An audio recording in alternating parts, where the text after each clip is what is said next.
কোন মহিলা যদি বেপরদার কারণে জাহান্নামে যায়, শুধু ও যাবে না, ওর সাথে কেউ না কেউ রিলেটেড থাকবে পুরুষ। কুড বি ফাদার, বাপ হইতে পারে, বড় ভাই হইতে পারে, তারপর হচ্ছে স্বামী হতে পারে। যদি ওর জাহান্নামে যাবার রিজনই হয় বেপরদা, বেখোলা, খোলামেলা চলাফেরা। মানুষ হাজার রিজনে জাহান্নামে যেতে পারে, আল্লাহ সবাইকে ক্ষমা করুন এবং হিদায়াত দান করুন, আমিন। হাজারটা রিজন আছে জাহান্নামে যাওয়ার, কিন্তু যদি কোনো মহিলা, এমন মহিলা যার বড় ভাই আছে, যার বাপ আছে, যার স্বামী আছে, আর ওদের থাকা অবস্থায় তার এমন একটা অন্যার কারণে তার জাহান্নাম হয়েছে, যে অন্যটা হচ্ছে তার কি খোলামেলা চলাফেরা, তার জানাবা বিচারে চলাফেরা, তার বেপরদা অশ্লীল চলাফেরা, তাহলে ওই মহিলা একা জাহান্নামে যাবে না, সঙ্গে কাউকে নিয়ে যাবে। এবার যে লোকটা সংশ্লিষ্ট সময়ে দায়িত্ববান ছিল সে যাবে সঙ্গে।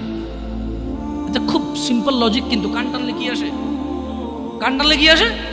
ওই মহিলা যদি সংশ্লিষ্ট রিজনে যদি জাহান্নামে যায়, সংশ্লিষ্ট সময়ে যে দায়িত্ববান পুরুষ তার অভিভাবকত্বের মধ্যে ছিল, যার উচিত ছিল তার জন্য সামর্থ্য অনুযায়ী জামা কাপড় কিনা সুন্দর দেখে, সামর্থ্য অনুযায়ী খাওয়ার দাওয়ার ব্যবস্থা করা, তার আর অর্থনৈতিক অবস্থার উপরে ডিপেন্ড করে, সামর্থ্য অনুযায়ী ওর কমফোর্ট জোনে রাখা হবে, সামর্থ্য অনুযায়ী যতটুকু আছে উজাড় করে দেওয়া ওর পিছনে, সংশ্লিষ্ট ব্যক্তিটার জন্য দায়ী থাকে।